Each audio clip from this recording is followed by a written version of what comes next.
falou, o tema da monografia é a realidade e as possibilidades do processo de inclusão de estudantes com TEA nas áreas de educação física, onde teve como problema analisar como a literatura aborda a realidade e as possibilidades do processo de inclusão dos estudantes com TEA nas aulas de educação física.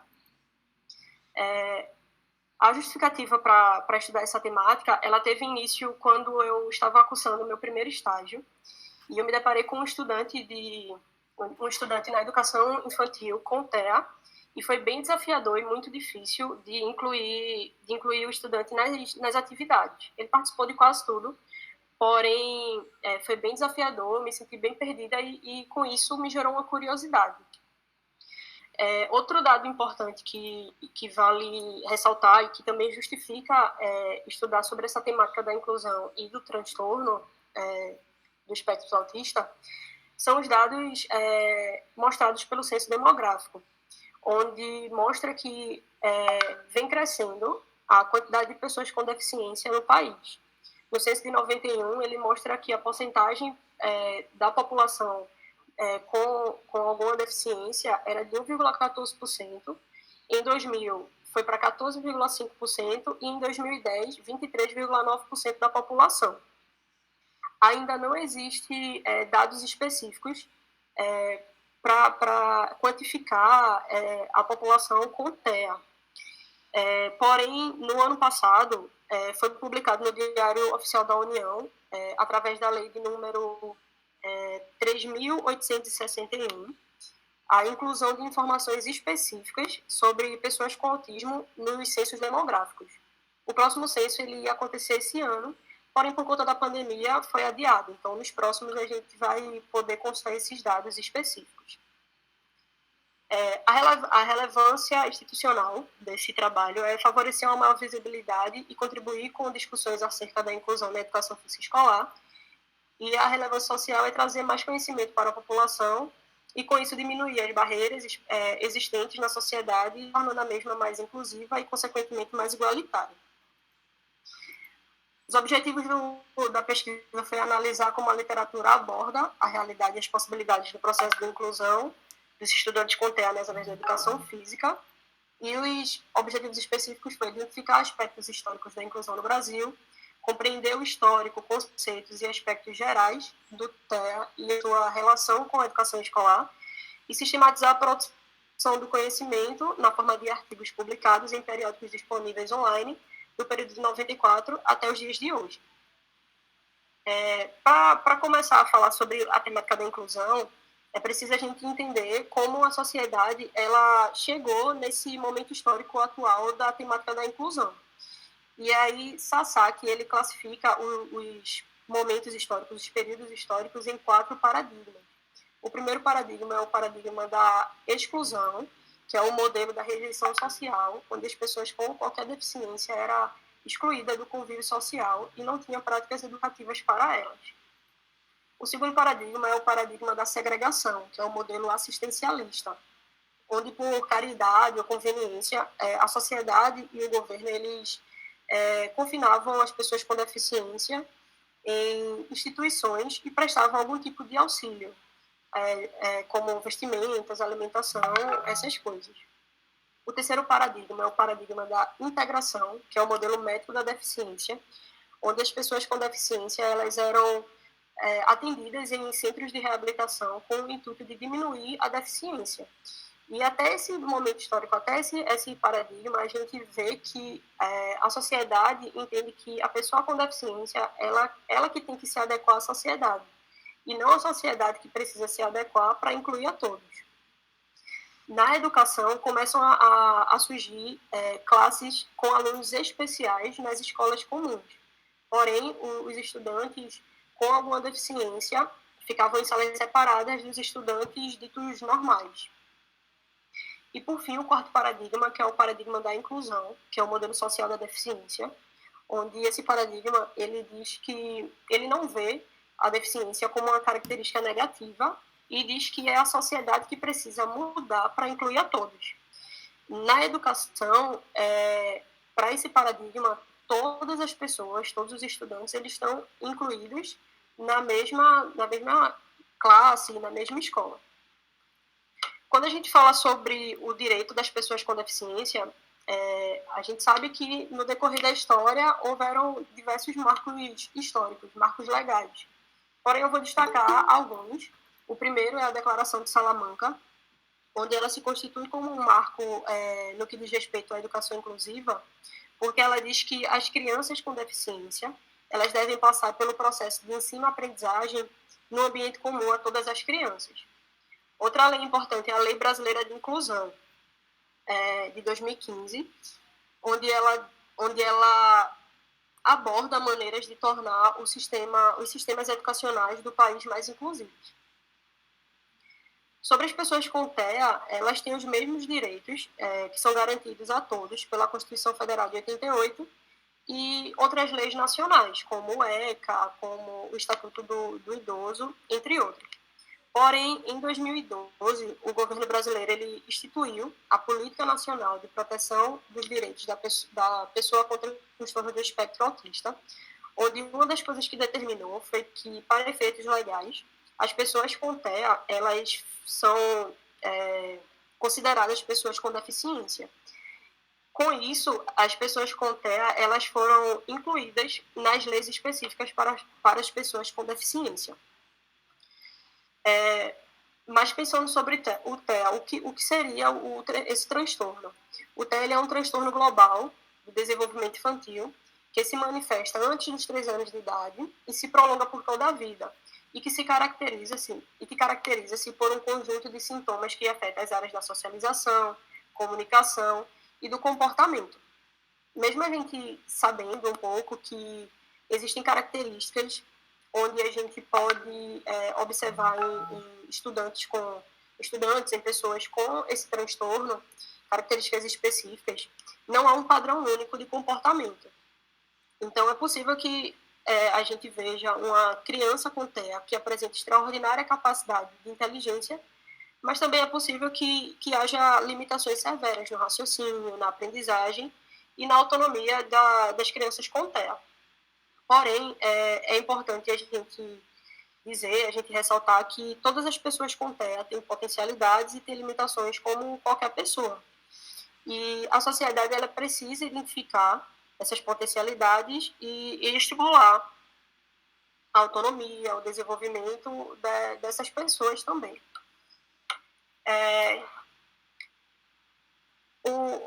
A metodologia utilizada foi uma pesquisa bibliográfica de caráter qualitativo, onde utilizamos como fonte empírica artigos científicos disponíveis online a partir desses descritores: transtorno do espectro autista, inclusão, educação inclusiva e educação física inclusiva.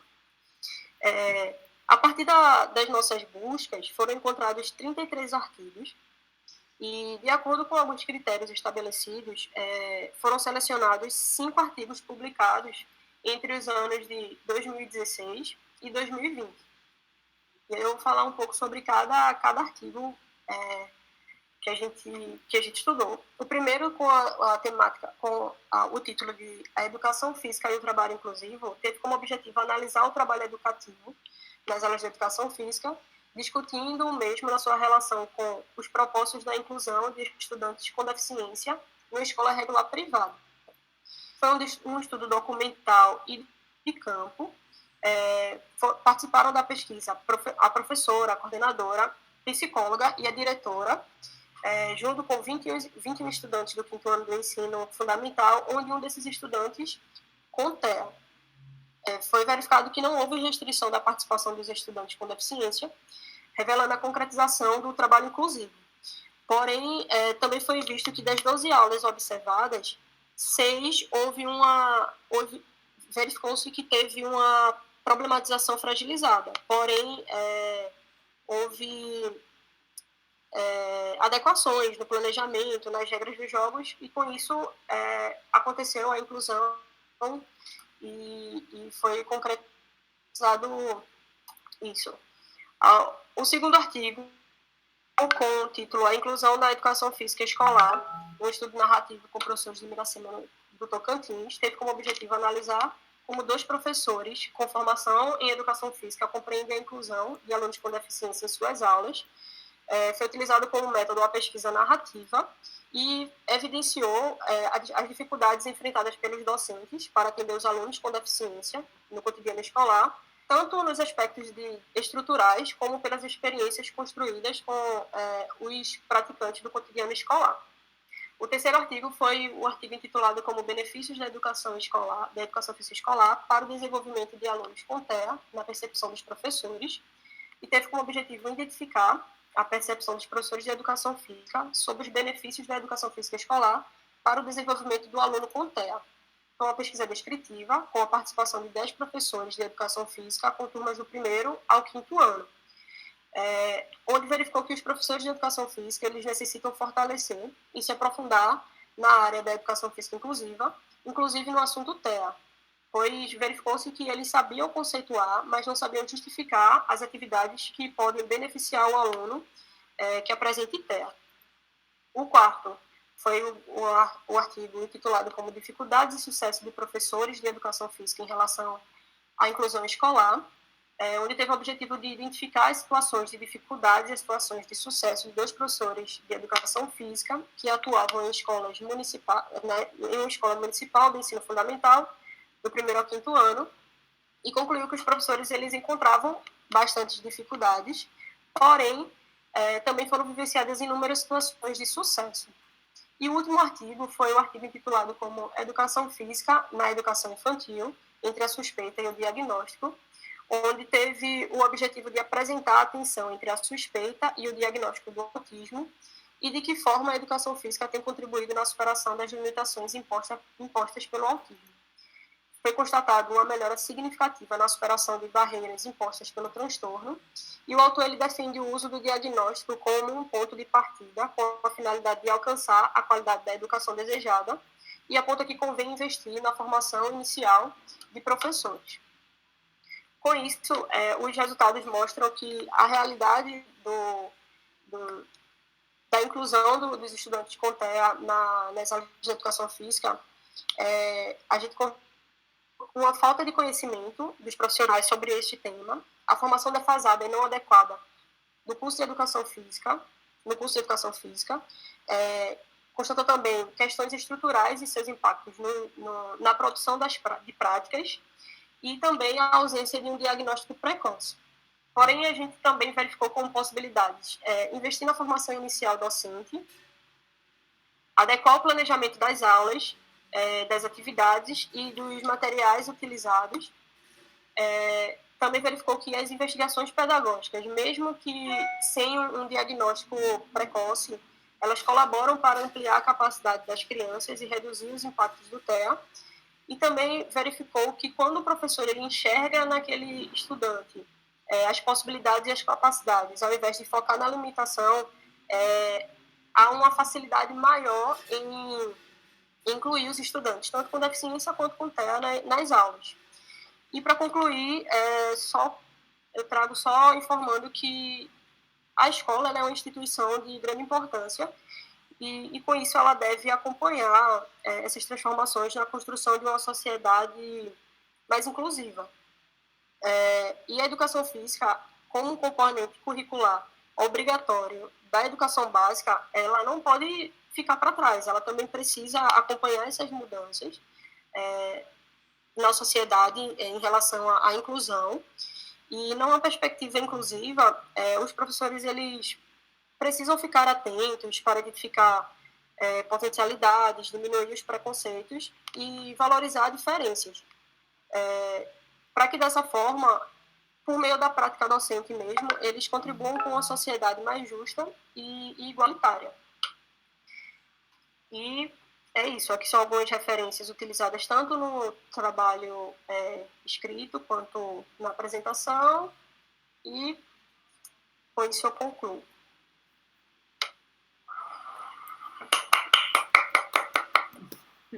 Então, Nayara, agora eu passo a palavra para... Qual das duas querem falar primeiro? Quer falar primeiro? É por ordem alfabética, é? Não, pode ser. Tudo bom, Ricardo? Oi, Ricardo, boa tarde. Posso começar, Rosa? Andréa. Boa tarde, professor. Olá, tudo bom? Parabéns, Nayara, e boa tarde a todas. Boa tarde. Não? Podemos. Então, primeiramente, agradecer, né, pelo convite, confiança aí de Nayara, da professora Rosângela, sua orientadora. É uma honra estar numa banca, né, estar compartilhando esse momento de formação com a professora Andréa, o professor Ricardo, com a professora Rosângela. E é sempre um momento de uma oportunidade, na verdade, de aprendizagem. Dizer a você, Nayara, que eu estou muito feliz não só de estar aqui participando dessa banca, da sua monografia, mas também de saber da sua aprovação no concurso. Isso reflete a qualidade da sua formação, a qualidade do nosso curso, né, de graduação, da nossa licenciatura em Educação Física, que tem colocado tantos profissionais qualificados, tantos professores bem formados aí na nossa realidade social, tentando mudar um pouco essa nossa realidade social. O tema que você escolheu para se debruçar no seu estudo monográfico, não resta dúvida, é de extrema relevância, né? Embora muito pouco estudado, né? Você identificou isso no seu estudo, mas ele é realmente extremamente relevante. O seu trabalho, Nayara, está muito bem escrito. Você tem uma escrita muito fluida, uma escrita muito direta, né? De fácil compreensão. Você escreve bem, a metodologia que você e a sua orientadora escolheram é uma metodologia muito simples, mas bem delimitada, muito bem justificada, cumpre bem o papel, né, do seu trabalho monográfico.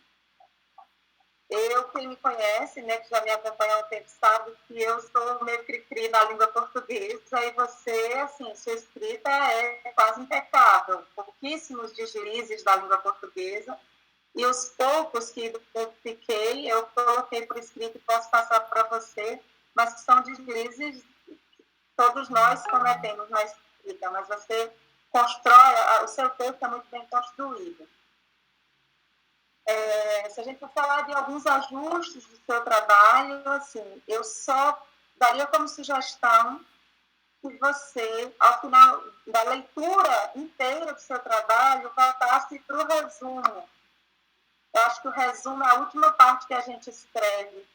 E eu acho que essa última parte em que você faz o levantamento desses 5 artigos, eu acho que você poderia fazer uma síntese lá no teu resumo, porque dava essa ideia para o leitor que vai começar a se debruçar sobre o teu trabalho, tá? Então, só uma sugestão, você fazer lá uma pequena síntese desses 5 artigos que você se debruçou. Alguns ajustes de bibliografia, mas também muito simples, deixei lá registrado, posso passar para você, para a sua orientadora. E aí eu queria fazer só algumas observações, para além das que eu já fiz sobre a relevância do tempo, né? Uma primeira observação é que você coloca no seu trabalho e coloca também na sua apresentação que é um número crescente de pessoas com deficiência. A gente tem aí, apontados pelo IBGE. Então, a gente vai ter aí em 91, 1,14% da população, né, com algum tipo de deficiência. Em 2000, esse número vai para 14,5%. E em 2010, 23,9%. Né? Eu acho que esse dado ele nos intriga. Por que esse número é tão crescente? É porque, de fato, isso tem aumentado ou as pessoas têm se declarado dessa forma, elas têm assumido mais essa condição? Eu acho que é um ponto interessante que, no artigo que você foi escrever, que eu tenho certeza que vocês vão escrever, já que tem tanta escassez na literatura, então acho que aí uma sugestão é vocês analisarem um pouquinho ou discutirem um pouquinho essa questão desse número aí crescente. Isso é um primeiro ponto. O outro ponto é que eu fiquei impressionada como é que em mais de 30 anos tão pouco se tem publicado, né, sobre a questão do autismo. Você procurou aí em sites que são, de fato, referências acadêmicas, e aí quando você afunila a questão do autismo para além da inclusão geral, você se debruça só sobre 5 artigos. E se a gente for olhar microscopicamente desses 5 artigos, só 2 vão ser mais específicos em relação ao TEA. Isso?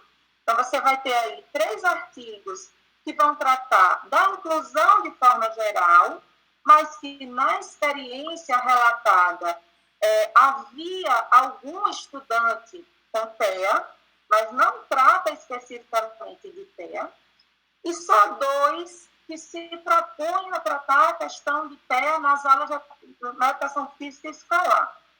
E o que me causa ainda mais espanto é que mesmo esses 2 artigos, a conclusão que eles chegam é os professores sabem o que é TEA, né? Eles sabem o conceito, mas não sabem direito o que estão fazendo. E o outro aponta só para as necessidades, a importância de se investigar. Então, o que a gente tem de fato, Nayara? A gente tem desse universo analisado, desses 5 artigos, nenhum deles, na verdade, aponta um direcionamento. Em que medida é possível, na prática docente do professor de educação física, potencializar, beneficiar, favorecer o desenvolvimento desses estudantes com transtorno do espectro autista. A gente percebe na literatura que eles falam sobre as dificuldades de ordem comunicativa, de ordem de interação social, de comportamentos estereotipados, da dificuldade de lidar, por exemplo, com situações mais barulhentas, que fogem um pouco ao controle. Mas, mesmo com tudo isso, a gente não identifica nesses artigos pistas,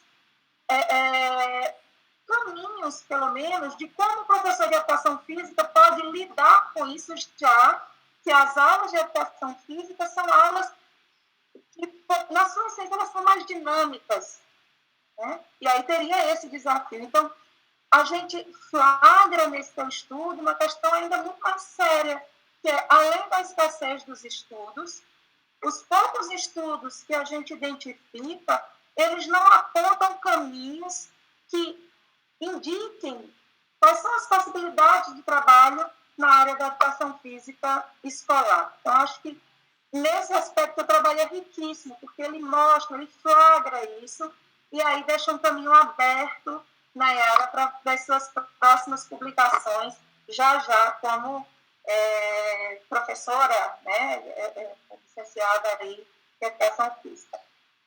Um outro ponto é que, assim,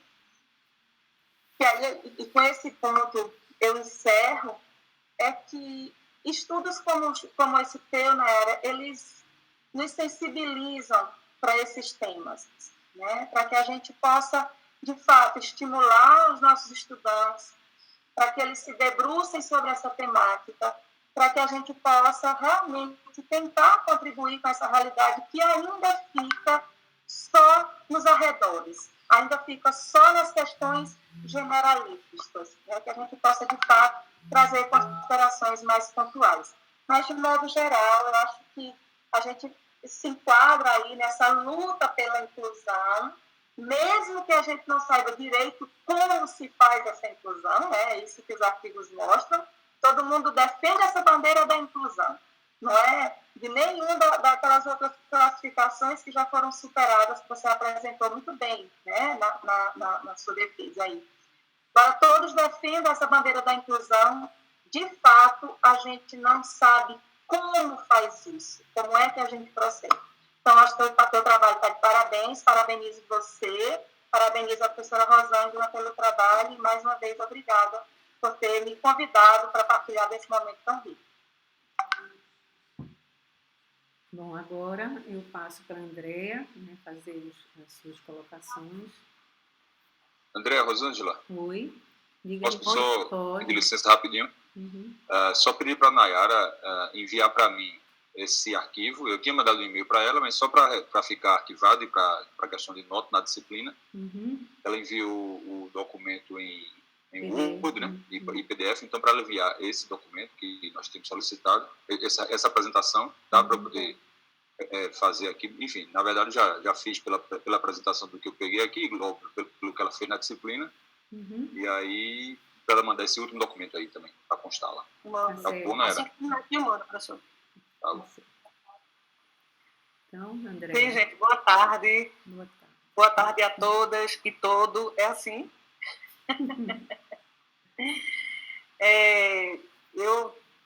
Antes de ler o trabalho de Nayara, eu já fiquei assim, pensando o presente que Rosa ganhou. Né? Porque Nayara é uma aluna extremamente dedicada.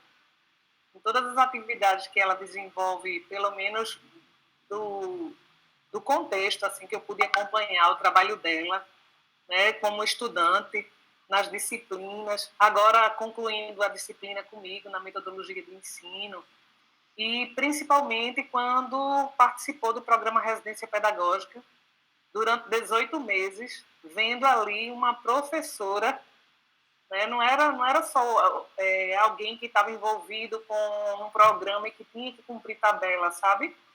Nayara era, naquele momento, uma professora. Então, para mim, não é surpresa ver que Nayara vai assumir essa nova tarefa aí de assumir uma atividade, uma rede de ensino, e não é qualquer atividade, é a atividade docente. Então, eu quero expressar aqui a minha felicidade de ver Nayara ingressando numa outra etapa de modo imediato à conclusão do curso. Então, parabéns, Nayara, por esse momento seu. Né? Infelizmente, não tem como a gente fazer aquele churrasco, dar aquele abraço, mas estou muito feliz por você. Ao mesmo tempo, também agradecer, não só porque é de praxe, mas porque, de fato, a gente está numa banca, né? É um grande prazer, porque é alguém que lhe permite, como Flavinha muito bem colocou, né? Lhe permite, confia, fazer uma leitura, né? E apresentar um olhar, que é só um olhar, não quer dizer que a gente domina tudo que está ali, muito menos de que aquilo que a gente está apresentando é a referência para estar discutindo tudo aquilo que seu trabalho apresenta. É o que eu me proponho a fazer agora, certo, Nayara? Vou apresentar alguns pontos, acho que a sua apresentação, ela demonstra exatamente como o seu trabalho, ele é muito arrumado, assim, desde o processo de organização dele, enquanto um trabalho monográfico, dando conta de todos os elementos pré-textuais, textuais, pós-textuais, você faz tudo isso, assim como a delimitação do problema, de seus objetivos, né, da sua metodologia e do modo como você faz isso a partir da análise dos seus resultados. Então, de antemão, já antecipo que seu trabalho é um trabalho de conclusão de curso, né, de monografia, que vai permitir a gente apenas fazer algumas pontuações que você e Rosa vão sentar e vão discutir, dizendo assim, aquilo que a Andrea falou, cabe aqui, não cabe, e vocês vão fazer essa seleção. Dividir também com Flavinha esse momento, né, com o Ricardo aqui também, com Rosa, é muito legal. Então, vamos lá. Veja, sobre as considerações mais gerais que Flavinha apresentou sobre a questão da língua portuguesa, também concordo com ela, são coisas assim muito pequenas e que são tão pequenas que, por acaso, no meu caso, quando eu volto para o texto, identifiquei, mas numa leitura fluida a gente também pego, assim, a gente não consegue identificar com muita clareza o que é apresentado aí. Mas vale na revisão geral, né? Dá para alguém fazer essa leitura e ver, identificar onde está, também posso fazer isso, que Flavinha já pontuou que vai encaminhar para você. E algumas questões de normas da ABNT que sempre passa, a gente nunca consegue dar conta dessa norma, né? ela está aí, mas em qualquer nível de graduação e pós-graduação, ela vai ter sempre alguma questão aí que vai passar batida. E uma delas que eu vou destacar, porque tem outras que eu coloquei aqui, mas é o que é recorrente na área da educação física. O livro escrito pelo coletivo de autores, que é Metodologia do Ensino da Educação Física, ele foi registrado em cartório como coletivo de autores. Então, toda vez que a gente vai citar, aí a gente se pega, né? Porque pela norma vai ser Soares et al. Mas não é o caso. Nesse livro, ele vai apresentar aí, se a gente citar 1992, a gente vai ter que colocar coletivo de autores. Aí eu estou fazendo só essa ressalva porque isso não é uma especificidade sua, da maioria das pessoas que estudam a educação física escolar. Só a edição de 2012, 2009, 2012, especificamente a de 2012, é que eu ainda não tenho clareza de como ficou isso nos ajustes que foram feitos aí da edição, tá certo? Mas se citar 1992, como você fez, tem que botar lá coletivo de autor. Aí, veja, quando você apresenta a sua introdução, que você delimita muito bem, coloca seus objetivos, né, vai colocando lá a sua problemática, eu queria só fazer uma ponderação quando a gente coloca o verbo compreender num objetivo específico. Talvez seja coisa de professor de didática, tá certo? Professora de didática. Porque compreender, ele exige outras questões que tenham acontecido para a gente compreender. Talvez identificar, porque diz respeito aos conceitos, à história. Aí uma pontuação mais geral. Sobre o que você estava falando da sua justificativa do tema, né, de dizer que, de apresentar isso que Flavinha mostrou, durante 30 anos a gente tem um aumento significativo de pessoas que vão apresentando deficiência e a produção ela ainda ser muito restrita, eu acho que você valeria uma nota de rodapé, inclusive a partir da sua própria apresentação, para colocar o porquê que ainda não tem com o transtorno do espectro autista. Você faz isso na sua apresentação, mas no texto eu senti falta. Eu acho que resolve com a notinha de rodapé, explicando por que isso não aparece nas questões mais gerais do ponto de vista desses dados que são levantados, né? Ainda na introdução, quando você vai fazer a apresentação dos capítulos, você identifica a introdução como um capítulo. Aí eu acho que valeria a pena só se apagar o nome capítulo 1, introdução, já resolveu. Mas é porque a gente, seguindo a norma, a gente sempre coloca lá um ponto, introdução, aí a gente pode achar que está caracterizando como um capítulo, mas eu acho que vale a pena fazer esse levantamento aí e fazer essa limpeza. É coisa pouca, assim, é uma página que tem essa identificação. Aí, eu acho que o seu capítulo 2, que você está chamando aí de revisão bibliográfica, que acho que valeria a pena dar um título maior, sabe? Porque a revisão bibliográfica, ela vai desde quando a gente vai lá brigar para saber qual é o título que a gente escreve, é uma forma da gente estar fazendo uma revisão. Mas isso é uma questão também de organização textual, né? De orientação com Rosângela, que vai definindo isso com você. Mas talvez um título para esse capítulo, ao invés de colocar revisão bibliográfica, porque ele é tão rico, é ali onde a gente, de fato, vai aprender com você sobre todos os aspectos que você vai conceituando, historicizando, contando o que é que, no campo dessa acessibilidade, dessa discussão mais sobre o que é esse espectro de fato, eu acho que valeria a pena dar um título para esse capítulo. E tem uma questão que eu queria pontuar, que você faz uma afirmação lá na página 22, que eu fiquei assim, pensando, né? Você diz, a escola é um filtro social onde poucos têm acesso. Aí eu fiquei pensando, poucos, como assim? Aqueles que têm deficiência, aqueles que têm o TEA, né? Quem são esses poucos? Porque se a gente vai fazendo uma relação de modo mais abrangente do ensino, essa etapa do acesso ela já melhorou significativamente. significativamente. A gente ainda não atingiu a meta que a gente gostaria lá no Plano Nacional da Educação. Mas o grande problema da educação hoje é a questão da permanência, não necessariamente o acesso. Mas se for na questão da deficiência, eu acho que valeria a pena também fazer um registro, uma notinha de rodapé, já resolve, porque o trabalho está tão arrumadinho que a gente não precisa fazer grandes alterações, só são alguns detalhes. Mas em relação à metodologia, eu tenho duas ponderações. A primeira delas é quando você diz que o seu estudo é uma revisão, você fez uma revisão sistemática. Aí, pela própria organização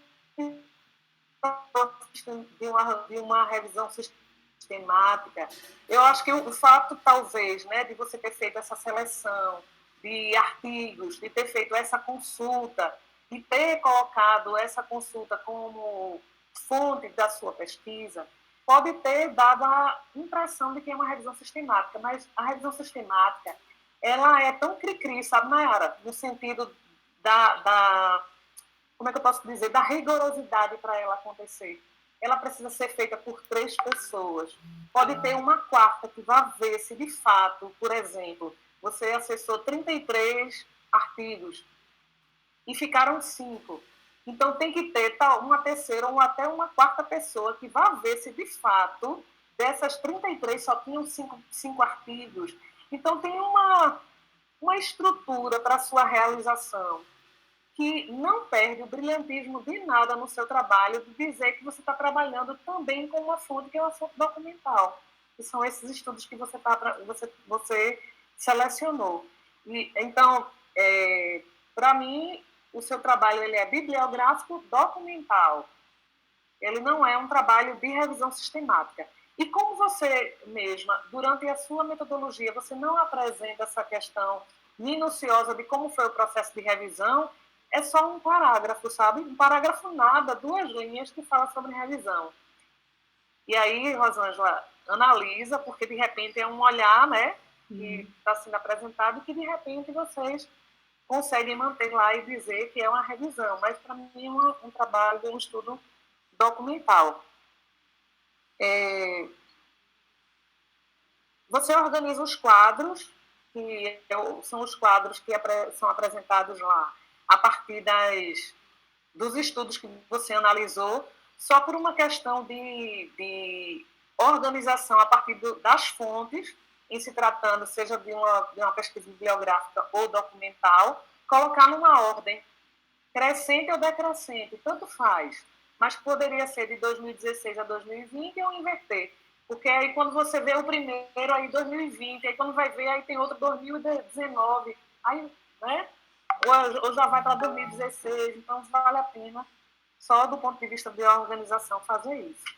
E aí, para ir encerrando a exposição, que aqui não tem nenhuma pergunta feita, elaborada para isso, é só para a gente ir pensando o teu trabalho mesmo, é a questão dos resultados e discussões.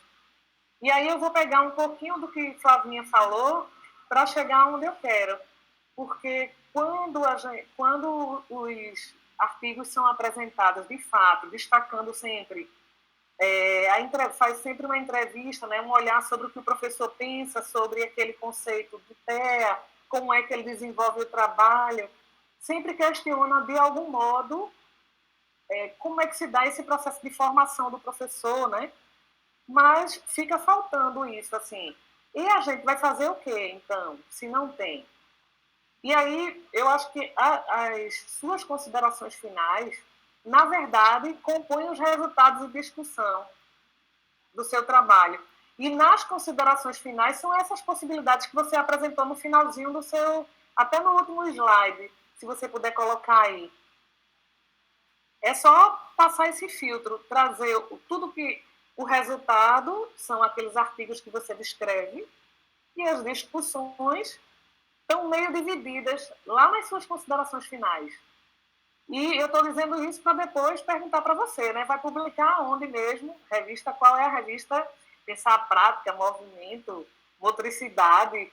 né? Tu vai para que revista? Porque está tudo arrumado. E aí a minha sugestão de já ir fazendo isso, que é quando o Rosângela for disser assim para você, vamos publicar semana que vem, manda para mim o texto, está todo arrumadinho, já está onde tem discussões, já vai estar dentro das discussões, e você, essa realidade que você apresenta aí são as discussões do seu trabalho e as considerações finais.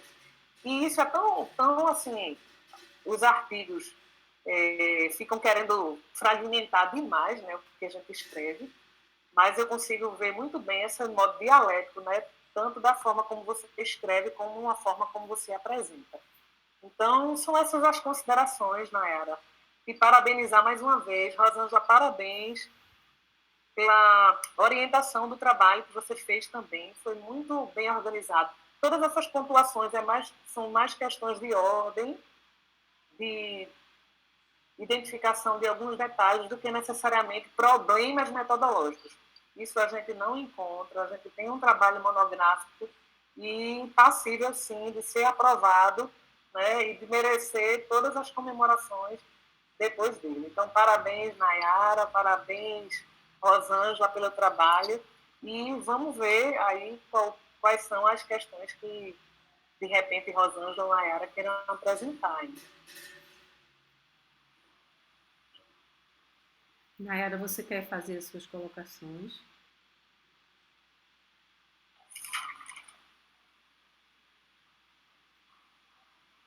Sua vez da tréplica. Estão me ouvindo? Estamos. Sim. Não, eu agradeço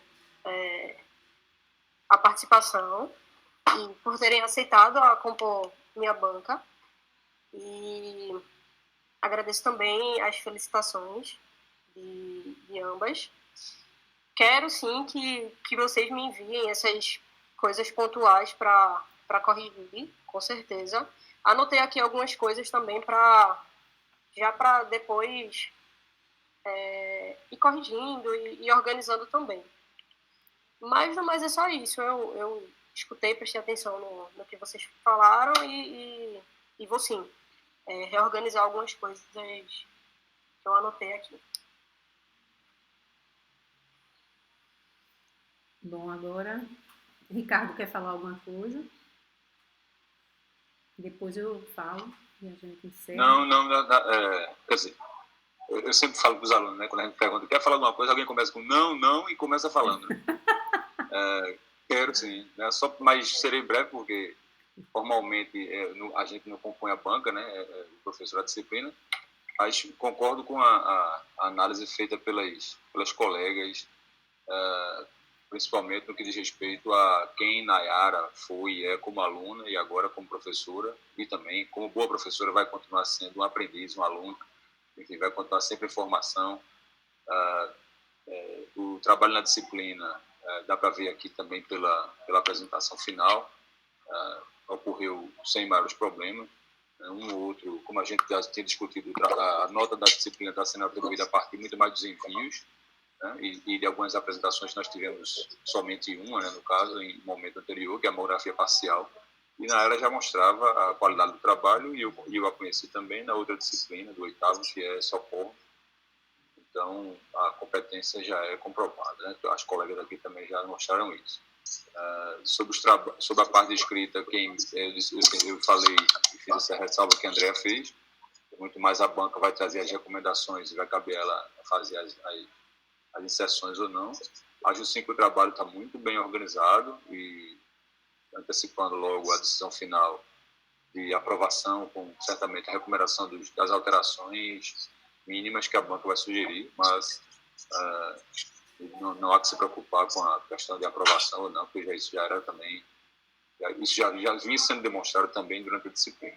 Então, desejo a Nayara sucesso na empreitada como docente, na área, professora, e as portas estarão sempre abertas. Eu espero que podemos revê-la em outros momentos, quem sabe também na pós-graduação. Pense nisso, vá adiante, busque esse caminho, porque é um caminho natural para quem quer se qualificar nessa área, a nossa área, né? E também trazer mais legitimação à área. E é isso. Então, parabéns também à banca, e agradeço o espaço aqui também de poder aprender né? Porque eu não me lembro da minha graduação de ter, é o que eu falo sempre para os alunos, a monografia, de ter visto tanta coisa sobre autismo. Então, se eu vi, eu estou reaprendendo agora, relembrando.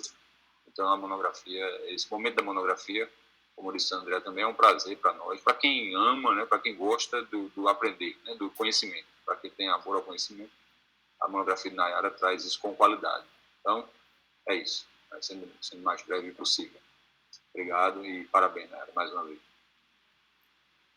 Bom, eu vou fazer algumas considerações e a gente faz a nota. Nayara realmente foi um presente. Nayara, no curso de Educação Física, ela entrou de um jeito e ela teve um momento que ela deu uma modificada. Eu fui observando ela se modificar. E eu acho que eu cheguei para ela e disse assim para ela isso. Nayara, você mudou, teve uma mudança, deu um upgrade nela. E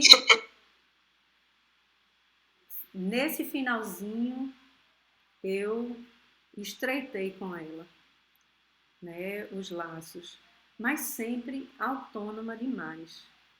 Eu acredito até que essa parte da introdução, Andréia, quando eu levei para a bibliotecária ver a minha tese, ela mandou eu colocar o primeiro capítulo, é a introdução. Por isso que eu induzi Nayara a fazer isso. E eu acho que eu induzi outros alunos a fazerem isso. Agora eu tenho que procurar isso para ver onde foi que a bibliotecária achou isso, né? Mas, Rosa, desculpa, ela interrompendo, ela pode estar certa também, né? Tem que conferir. Porque eu achei isso, a bibliotecária lida com isso, que corrige todas as monografias da Federal, aí eu disse, não, deve estar certo. Mas aí checar isso. E acabei dizendo a ela, não, olha, o primeiro capítulo é a introdução, o segundo capítulo você coloca os referenciais.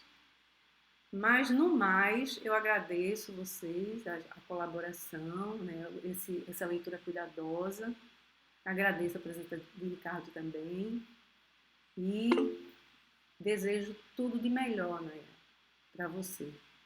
E, olhe, não deixe a sua formação de lado. Continue, você tem muito que ganhar com isso. Você já demonstrou em várias oportunidades esse potencial enorme que você tem. Então, não desista de estudar, mesmo que você vá dar aula. A gente, quando passa para essa vida de trabalhador, a gente estuda no tempo livre.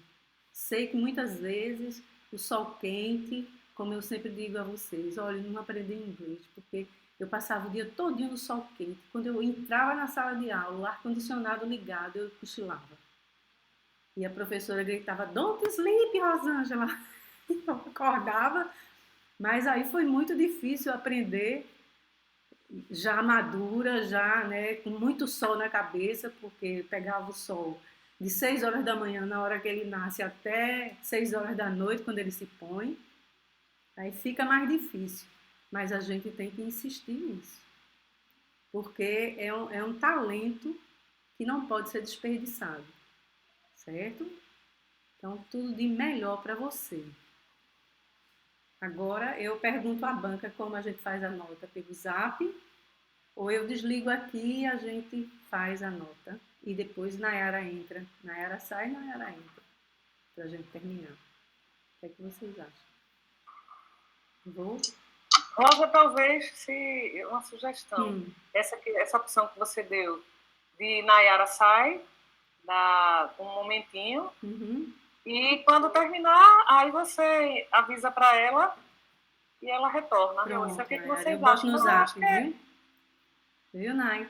Acho que é a reprodução do que acontece no presencial, né? É. Exatamente. Então, vou sair aqui e qualquer coisa você me chama que eu entro. Tá certo, querido. Aqui no WhatsApp. No WhatsApp? No WhatsApp eu digo a você, viu? Agora deixa eu parar a gravação. Pronto. Eu vou sair aqui. Tá bom.